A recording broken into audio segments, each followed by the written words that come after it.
Estamos atravesando una coyuntura política donde todo lo que ocurre a nivel internacional tiene un efecto inmediato en nuestra economía. No es algo que nos pille muy de lejos los acuerdos entre Trump y Putin para buscar ese proceso de paz en Ucrania, ni las alianzas de la Unión Europea para no quedar fuera de estas negociaciones. La geopolítica interesa más que nunca y este tipo de noticias son seguidas pues por empresarios, pymes y sectores como el agrario porque ven un efecto directo en sus cuentas de resultados, sobre todo por el aumento de los aranceles.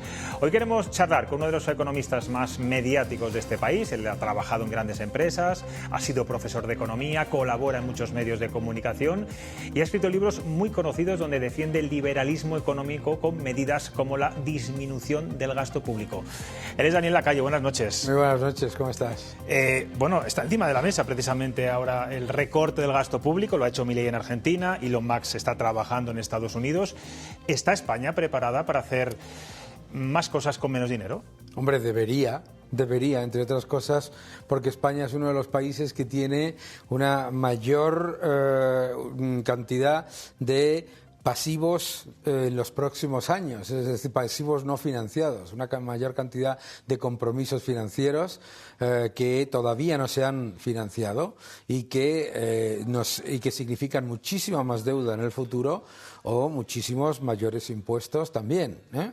Por lo tanto, España debería levantar la cabeza y sacar la cabeza del agujero y empezar a darse cuenta de que o priorizamos o nos van a priorizar. Y eso es algo que es normal, por otro lado, lo que hace cualquier administración del mundo, ¿verdad? Usted es un gran defensor del recorte, de esa motosierra también aquí en España. Muchos dicen, es que recortar o quitar ministerios, claro. Acabar con la Agenda 2030 es el chocolate del loro y además puede producir o podría estar en jaque de alguna forma el estado del bienestar. Se ríe el señor Lacalle.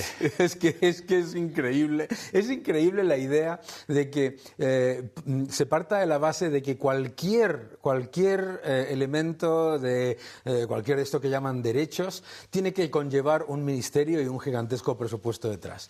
Decía Thomas Sowell que la burocracia es un animal que se da luz a sí mismo y exige baja por maternidad. No tiene ningún sentido lo que se está diciendo. Si de verdad te preocupa eso que llaman el estado de bienestar, ¿no?, que supongo que es una sanidad y una educación pública, pues si de verdad te preocupa eso y las pensiones, deberías ser el primero que estarías defendiendo la motosierra en toda esa cantidad absolutamente brutal de gasto innecesario. Y ese concepto del chocolate del loro, curiosamente, no lo utilizan para nuestros impuestos. Cuando se trata de subir los impuestos en 1.500 millones, eso es urgencia inmediata. Sin embargo, cuando se trata de gastar 1.500 millones en cosas tan increíbles, ¿no? 400 millones en presidencia, 5.000 millones en Agenda 2030, 5.000 millones en asuntos económicos, cualquiera que sepa lo que es todo aquello. Entonces resulta que eso es el chocolate del loro.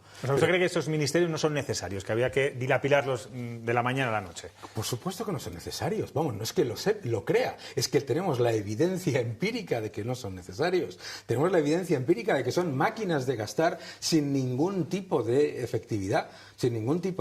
Tenemos un montón de países en nuestro entorno que tienen muchísimo menos ministerios. Por supuesto que no tienen ni de lejos esos presupuestos. Cuando uno dice por Europa que en España hay un ministerio que tiene 5.000 millones de euros de presupuesto para Agenda 2030, la gente dice, pues si la Agenda 2030 no necesita presupuesto para nada. Y en pleno debate ahora mismo sobre ese aumento del gasto en defensa, presionado por Trump y ante la situación geopolítica en la que estamos, ¿qué opina Daniel Lacalle sobre...? Yo creo que es lo lógico. O sea, el Estado de lo que se tiene que ocupar es de la seguridad. Y si el Estado no se ocupa de la seguridad, pues quitamos el Estado. Todo lo demás se puede hacer en el sector privado. Pero desde luego que el Estado no esté invirtiendo en defensa es una absoluta aberración. Ahora, claro, lo que nos dicen es, pero es que entonces habrá que gastar 24.000 millones más. No, hombre, priorice, elimine los 10.000 millones de transición ecológica que tampoco necesitan subvenciones, elimine los 5.000 millones de Agenda 2030, los 5.000 millones... ¿Es una cuestión ideológica todo esto de lo que está haciendo? No sé si es ideológico que yo te introduzca la mano en el bolsillo y te quite tu dinero, pero debería no serlo, ¿eh? No debería ser ideológico que el Estado administre. Estamos hablando de una gente que está elegida para administrar, no está elegida para recaudar, no está elegida para decidir qué es lo que es suficiente para ti o para mí, no está elegida para utilizar a las empresas y a los ciudadanos como cajeros automáticos, están elegidos para administrar y no administran. Lo que se dedican es a exigir cada vez más recursos y, por supuesto, por pedir que no quede. Todos esos ministerios, 22, durante una época en la que las empresas, los ciudadanos, todo el mundo ha estado sufriendo y reduciendo sus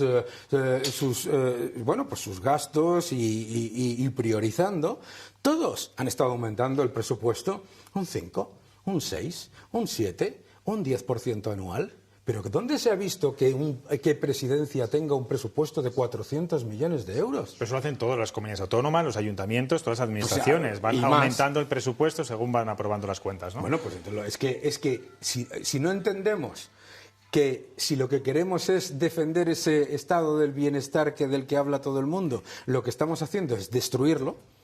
Si la gente no entiende que cuanto más gastas ahora, mucho peores en términos reales y nominales también, pero en términos reales seguro, van a ser todos los servicios públicos en el futuro, es que tiene un problema con las estadísticas y con las matemáticas. Ahora hablaremos de la quita de la deuda, que algo tiene que ver con todo eso que está usted diciendo. Vamos con la situación internacional. Más allá de lo inédita y sorprendente que ha sido esa bronca televisada en directo de Donald Trump a Zelensky, ¿qué efectos económicos puede tener lo que vimos en el despacho de la Casa Oval? Bueno, el primer efecto económico es que es la primera vez en mi vida que veo a el presidente de una nación presentarse en el despacho Oval a dar una conferencia de prensa sobre un acuerdo sobre minerales y hablar de cualquier otra cosa excepto del acuerdo de minerales. Y además decirle al vicepresidente del país que está financiando la defensa de su país que no tiene ni idea ni de diplomacia ni de lo que pasa en su país.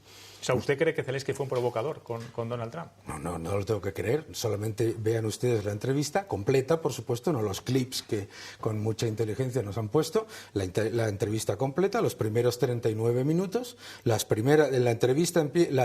conferencia de prensa empieza con el presidente Trump, que habla durante 3 minutos.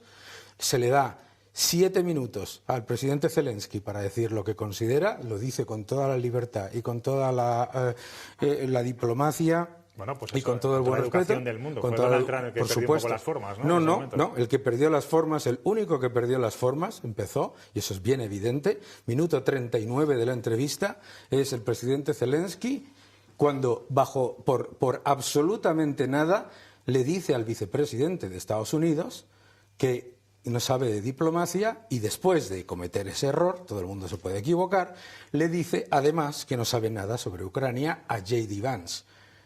Como mínimo es también salirse del guión, y sacar Recordemos que esta entrevista, mira, como una carpeta como esa, sacar una carpeta como esa en medio de la conferencia es cuando menos sorprendente, ¿no? En cualquier caso, yo hablo de las formas, Él que debería ser el señor Trump, el garante del orden mundial, que le recibe en su propia casa, ¿no? Que es la Casa Blanca.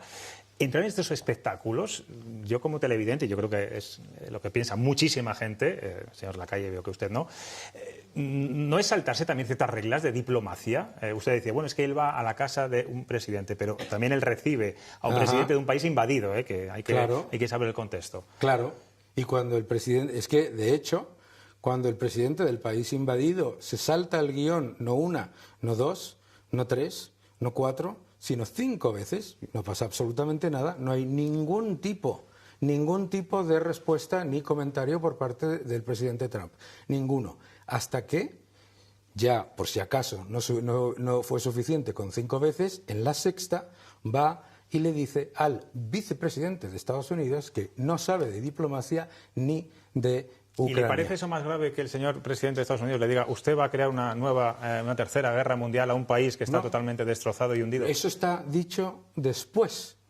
mucho después. Estamos hablando de 50 minutos de entrevista, sí. 50 minutos de conferencia de prensa en los que durante 39 Toda la posición por parte de la administración de Estados Unidos y del presidente Trump es de respeto y de total y absoluto apoyo al presidente Zelensky, y legítimo, además, completamente legítimo, que además desde el minuto 4 se salta el guión de lo que ha ido a decir. Eso es importante, porque ha ido a firmar un acuerdo sobre minerales y cambia completamente y no pasa absolutamente nada durante 39 minutos.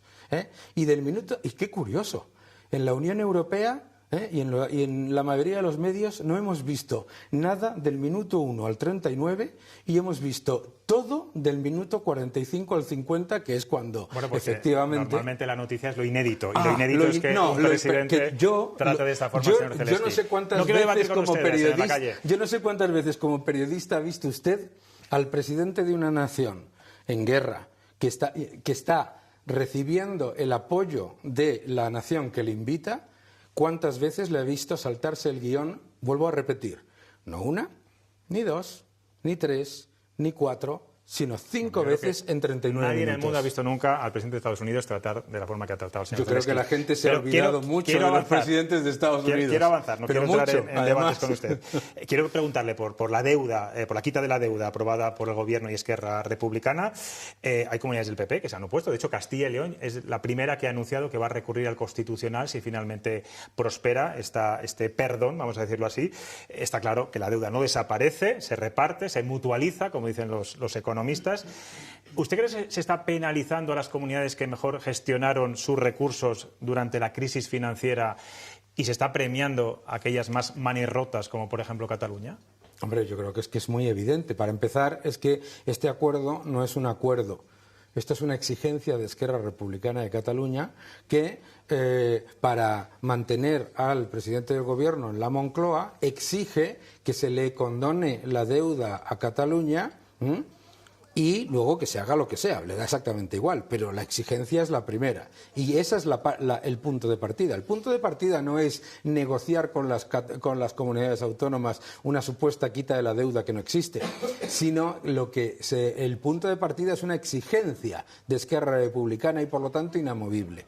Esa exigencia, por supuesto, cuando tú tienes una comunidad autónoma como es Cataluña, que tiene muchísima más deuda que las demás, decir que vas a condonar el mismo porcentaje a todo el mundo es que si tú tienes una deuda de 1.000 euros y yo tengo una deuda de 100, nos condonan un 10% a cada uno y ¿qué es lo que pasa? Que yo pago mucho más de tu deuda. Eso es lo que estamos haciendo. Lo que está ocurriendo literalmente es pasarle el coste del procés fundamentalmente a los ciudadanos madrileños. Los ciudadanos de Cataluña, con respecto a la deuda total, van a deber 400 euros. Y leoneses también, ¿eh? Eso es, los ciudadanos van a deber 400 euros menos y los ciudadanos de Castilla y León y los ciudadanos de Madrid, los de Castilla y León van a deber alrededor de 200 euros más y los de Madrid 490 euros más. Yo siempre lo explico de la siguiente manera. Imagina un edificio en el que hay 9 inquilinos que tienen una hipoteca. Cuidado que por ahí fue el ejemplo de Pilar por eso, Alegría, ¿eh? Por eso, para desmontar el suyo, el de la hipoteca. Hay 9 inquilinos con una hipoteca de 100.000 euros y uno con una hipoteca de 200.000. Y el casero, el administrador, que está liado con el de la hipoteca de 200.000, dice, vamos a condonarle la deuda a todos ustedes y luego hacemos una derrama y pasas de deber 100.000 euros a 110.000. Bueno, está claro. ¿Y cree que el Partido Popular, las comunidades del Partido Popular, si se aprueba finalmente en el Congreso, van a rechazar? Porque al final no deja también de beneficiarlas económicamente, ¿no? No les benefician nada, no les benefician nada. No benefician nada a absolutamente nadie, ¿no? El concepto... Bueno, tienen menos deuda, es verdad que no pueden invertirla en sanidad ni en educación. El concepto que ha repetido constantemente la ministra Montero de que las comunidades están rechazando 83.000 millones de recursos es mentira. No hay ni un solo euro adicional que las comunidades autónomas van a poder gastar, porque la consolidación fiscal, la contabilidad nacional, es muy clara. Todo, la seguridad social, las comunidades autónomas, los ayuntamientos y el Estado consolida en lo mismo. Por lo tanto, no hay 83.000 millones más para gastar, no hay más capacidad para gastar de las comunidades autónomas y lo que sí es verdad es que se le pasa una deuda que ha acumulado una comunidad autónoma a las demás. Muy rápido, antes de pasar también a los compañeros que nos acompañan para que le pregunte, ¿va la economía a día de hoy como un cohete, que dijo Pedro Sánchez? La COE es verdad, la OCDE, sus previsiones eran positivas, también el Banco de España, pero ¿cómo está la situación actual, si no lo puede resumir en un minuto? La situación es sencillísima. Con la tarjeta de crédito de otro, todos los restaurantes son baratos. Esa es la realidad de la economía española. ¿Qué es lo que ha hecho el gobierno de Sánchez? Exactamente lo mismo, mira, que hizo la administración Biden. Aumentas masivamente el gasto público, aumentas mucho la deuda, aumentas mucho la contratación pública y dopas el Producto Interior Bruto con deuda, con gasto público y con inmigración. Fíjate, igual que Joe Biden y que Justin Trudeau. Y entonces, ¿qué es lo que pasa? Que las cifras agregadas parecen relativamente positivas, pero si tú miras el crecimiento del Producto Interior Bruto de España 2019-2024, le quitas el dinero que hemos recibido externo de los fondos europeos, más le quitas la acumulación de deuda, la economía española ha generado un crecimiento económico negativo. Esa es la evidencia de España. La evidencia de España es que estamos repitiendo exactamente, está haciendo el gobierno exactamente lo mismo que hizo el PASOK en Grecia antes de la crisis de Grecia. Es verdad que fondos europeos hemos tenido durante muchos años, también con el PP, los fondos estructurales, etc. Con una diferencia muy importante, con una diferencia gigantesca. Los fondos Next Generation son un fracaso de proporciones bíblicas. Pero los fondos Next Generation los entrega a la Unión Europea y van directos al Producto Interior Bruto, aunque no le lleguen a las empresas. Entonces hay una gigantesca diferencia entre los fondos de cohesión que se recibían en el pasado, que obviamente tampoco funcionaron, eso no lo olvidemos, el keynesianismo no funciona nunca ni con el PP, ni con el PSOE, ni con nadie, pero lo más importante es de esta época es que lo que ha habido ha sido una transferencia brutal de riqueza de las familias y de las empresas hacia el Estado, porque la gran diferencia con respecto a esos otros periodos es que en este periodo lo que ha habido es una inflación acumulada del 20%, del 20% en IPC. La estamos sufriendo cada día. Vamos a ver qué le preguntan los compañeros. Esther Jaén. Sí, yo, al hilo de la conversación que mantenía antes sobre las conversaciones fallidas entre Trump y Zelensky, yo he visto los 50 minutos más o menos y a mí me da la sensación, no le da la sensación de que Zelensky quería irse con unas garantías que en ningún momento le dan y por eso él no quiere firmar nada porque no tiene garantías de que, a ver, cada alto el fuego que ha habido, digamos que Putin no se siente muy obligado, y si le parece lo rompe, y si le parece que firma las cosas y luego tiene que romperlo, pero esa es una sensación que tengo yo, porque pues he oído el relato, es que yo he oído el relato y digo, ay, pero claro, analizando la otra parte, yo veo a un Zelensky que busca garantías que no se le dan. Bueno, no, se le dan, de hecho, se le dan 3 veces en la conversación. Pues no, sí, no. Se le dan 3 veces. Vale, yo doy las tierras raras a cambio de qué. No, a cambio, vamos a ver si ¿Dónde están los soldados? ¿Dónde está el compromiso? Eso es lo que parece, ¿no? Vamos a ver, yo creo que la gente no entiende el mundo en general. A ver, un acuerdo de minerales. Es un buen titular, ¿eh? La gente no entiende el mundo en general. Sí, porque a mí me parece sorprendente que en un mundo en el que hemos vivido Afganistán, Irak, todos los distintos conflictos, la gente no entienda que cuando hay un acuerdo sobre minerales, inmediatamente tienes un acuerdo de seguridad garantizado, porque en ese mismo instante... Pero no se verbaliza. ¿Cómo que no? Se lo dice, no. Perdona, en esos... No le dice, vamos a mandar... un momento. Es lo que el otro quiere, ¿no? A ver, un momento. En ningún momento, no. En 3 veces se le dice, y eso es un acuerdo de seguridad. Porque cualquier persona lo entiende. Por otro lado, Zelensky no apareció en el despacho Oval sin saber nada. Ese acuerdo se podía haber firmado 5 días antes, estaba ya hecho, estaba ya acordado por la diplomacia. Zelensky no se ha presentado en Washington sin saber qué era lo que iba a pasar. Sabía perfectamente. ¿Cómo que no lo sabe? Yo me baso en lo que veo, y lo que veo son los 50 minutos. Pues lo que veo que el otro le pide vamos a verlo. que le dé las garantías, dice, eso claro, implica, no, eso no, implica no, no, la no. seguridad. Hombre, es que lo es. Es que lo es. Cualquier persona lo sabe. Yo estaba en Irak, en medio de la guerra de Irak, estaba en el sitio más seguro donde podías estar. ¿Dónde? En los campos de petróleo.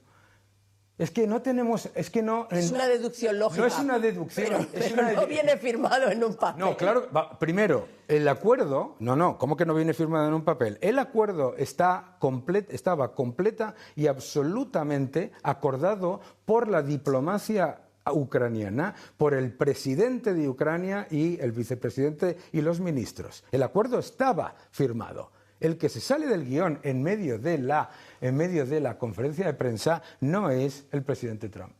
Fernando. ¿Qué tal, señor Lacalle? ¿Cómo Yo está? soy un seguidor suyo en las redes sociales y le voy a decir una cosa, no puedo estar más en desacuerdo con usted de lo que estoy. Es imposible, no se puede. Ya no se puede, sobre todo en materia internacional. Me ha parecido, confírmeme usted, me ha parecido que tiene usted una cierta admiración por la neoeconomía que significa el trumpismo, esa neoeconomía que excluye el welfare, cualquier acción benéfica de su acción, por ejemplo, y que tiene usted una cierta admiración por las motosierras. A mí las motosierras me dan muchísimo miedo, si le digo la verdad, porque es que no sirven solo para recortar gastos, sirven para recortar piernas y cabezas también muchas veces. Hemos visto muchas películas. Esta nueva economía que nos están imponiendo, este intento de repartirse el mundo, y no voy a entrar en la entrevista con Zelensky, no me interesa la diferencia de concepciones que podamos tener usted y yo sobre lo que es la mala educación que derrochó el señor Trump y el señor Vance, por cierto. Pero, oiga, ¿no estamos cambiando el mundo a peor?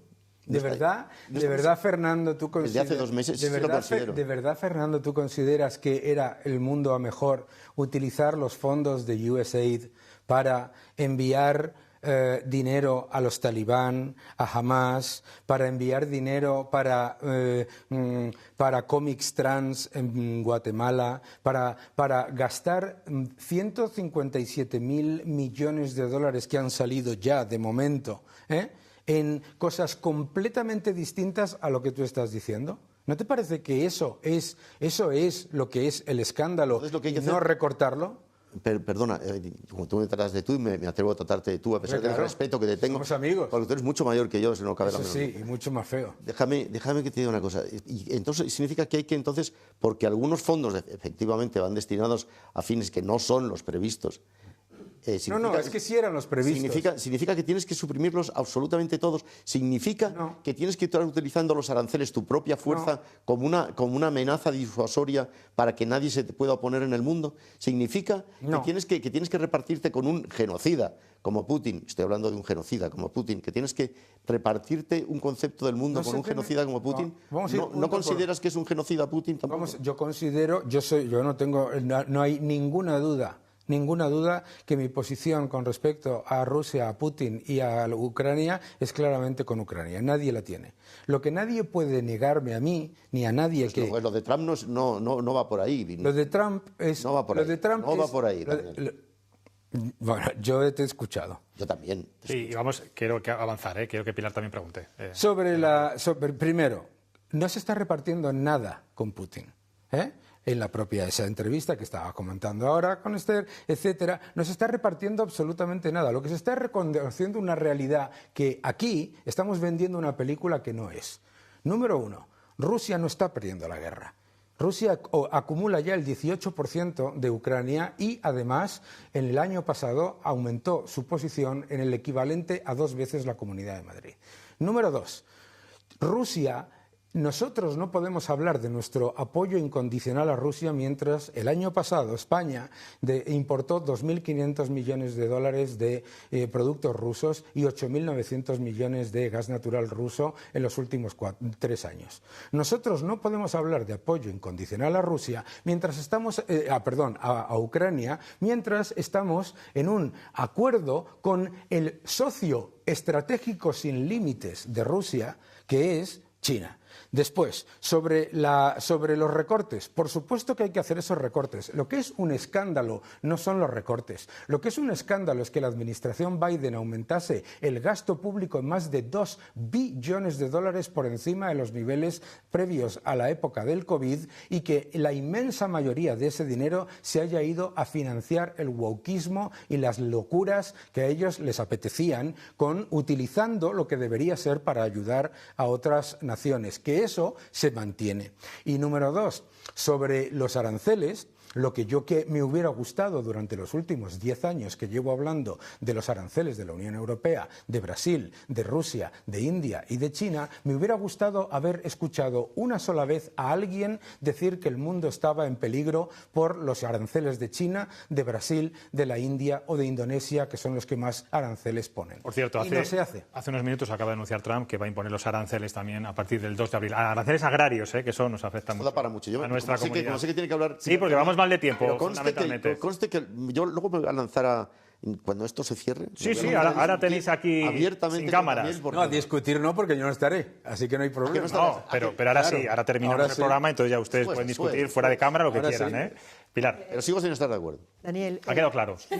Independientemente del acuerdo o no acuerdo, a mí me preocupa la Unión Europea en este momento y qué va a pasar en el futuro con nuestros dineros y con los de la Unión Europea. Porque yo veo que la economía en España va muy mal, es decir, la macroeconomía va del cine, pero aquí seguimos teniendo un paro galopante, con unas cifras absolutamente maquilladas y con multitud de jóvenes que se van a buscar la vida afuera porque aquí es inviable. Si consiguen trabajo, el sueldo es absolutamente imposible de hacer tu vida, ¿no? ¿De qué manera la Unión Europea puede sobrellevar esta situación y, por tanto, España, con una guerra, con unas tensiones brutales, con un presupuesto en España todavía sin aprobar, y además nos están transmitiendo la impresión desde Moncloa de que no les importa nada no tener el presupuesto aprobado? Es decir, yo os digo de verdad, estoy asustada con lo que está pasando en mi país económicamente y ya no hablemos políticamente.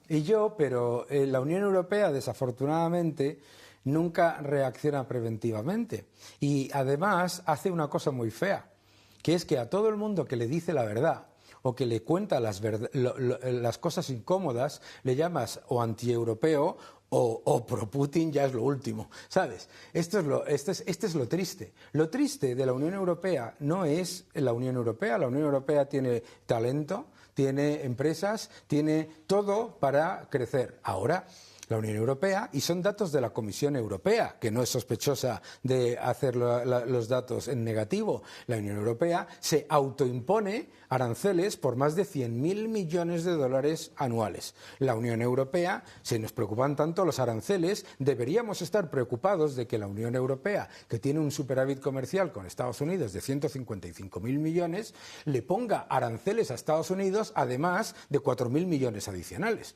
Entonces, lo que tenemos que ser conscientes es que la Unión Europea, la manera en la que sale del agujero en el que se ha metido es salir del agujero en el que se ha metido. Tiene que eliminar la Agenda 2030, que ha sido un desastre, tiene que eliminar la política energética, que ha sido un desastre, tiene que eliminar la política regulatoria y el Fondo Monetario Internacional estima que los aranceles que nos ponemos a nosotros mismos elevan los precios en la Unión Europea un 45% para el sector manufacturero y un 110% para el sector servicios. Entonces, lo que tenemos que dejar es de mirar al mundo con esa condescendencia, con esa arrogancia e ignorancia con la que miramos al presidente de Estados Unidos siempre que es republicano, y luego eso es de toda la vida mío, yo lo he visto desde que era chiquitito, desde Reagan hasta Bush, etcétera, y a China. Estamos viendo que estamos perdiendo por inacción y tenemos que tomar, y espero, y yo confío, porque yo quiero que la Unión Europea siga unida, porque hay muchas cosas que defender de la Unión Europea, pero espero y confío que esto que está ocurriendo en todos los niveles nos sirva de lo que es literalmente un jarro de agua fría para despertarnos. Bueno, pues esta semana va a ser clave en ese sentido, con ese rearme que quiere hacer la Unión Europea en Europa. Daniel Lacalle, gracias. Genera usted debate, eso es muy interesante. Gracias por estar aquí en Cuestión de Prioridades en Televisión.